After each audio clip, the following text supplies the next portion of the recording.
every community benefits from having a proper water tank. But the conventional and urban construction method is quite challenging.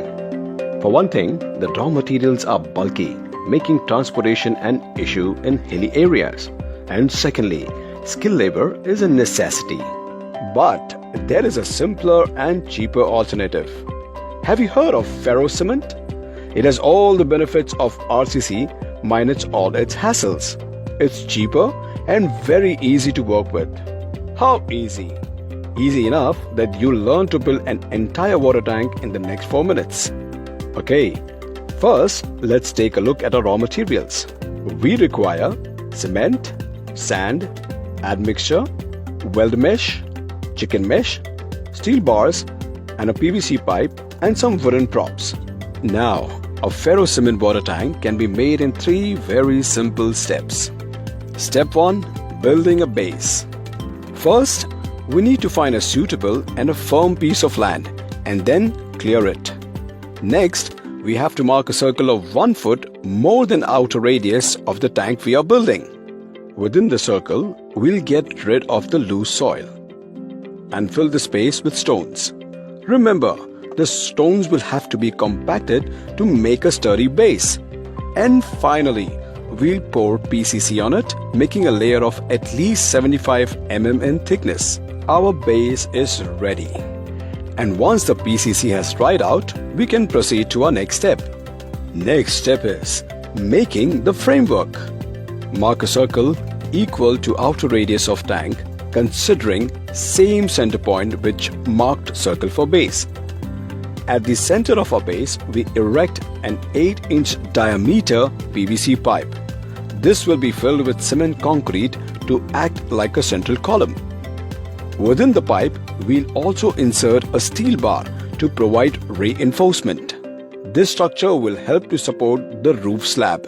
And around this, we'll construct a skeleton using vertical angles and vertical and circular steel bars. The design specifications will vary depending on the size of the tank we want to build.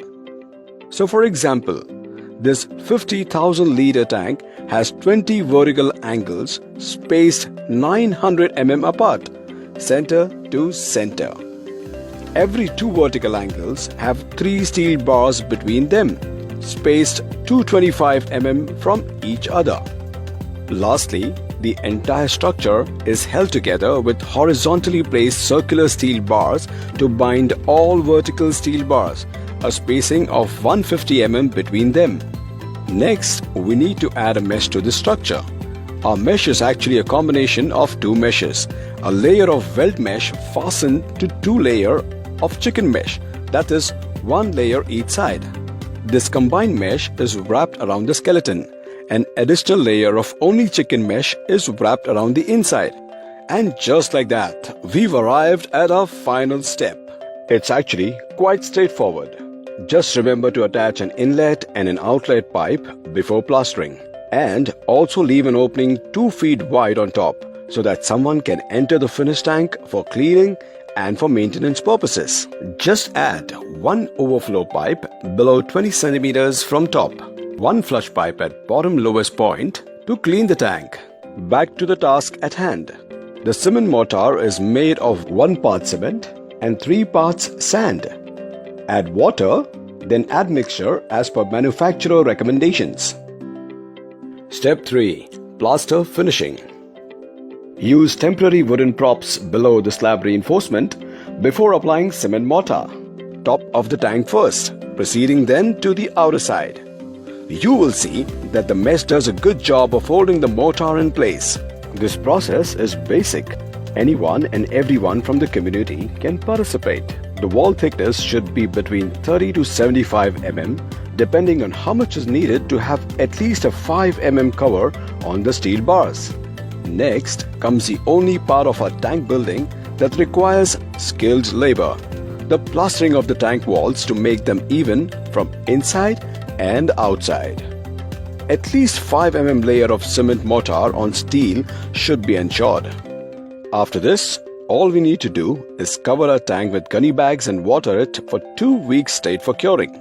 After completion of curing, apply 2 coats of white cement as paint. Similarly, small sizes of ferrocement tanks can be built with only weld mesh and chicken mesh.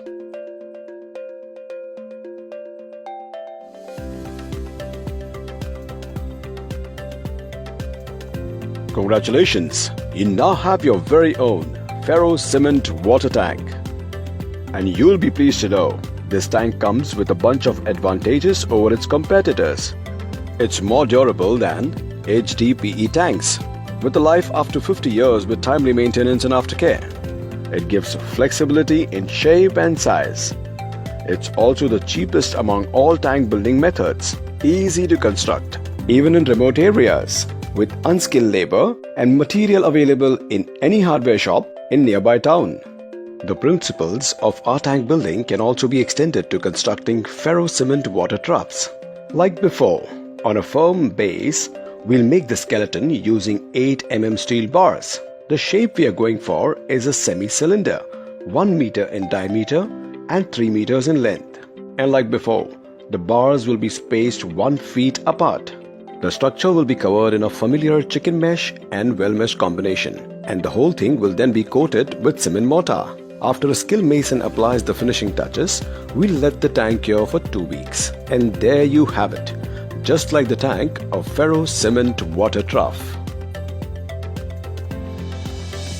The ferro cement technology has been a boon to quite a few communities in the country, especially in hilly areas, supported by Reliance Foundation. Water harvested from small springs has boosted the agriculture of the region.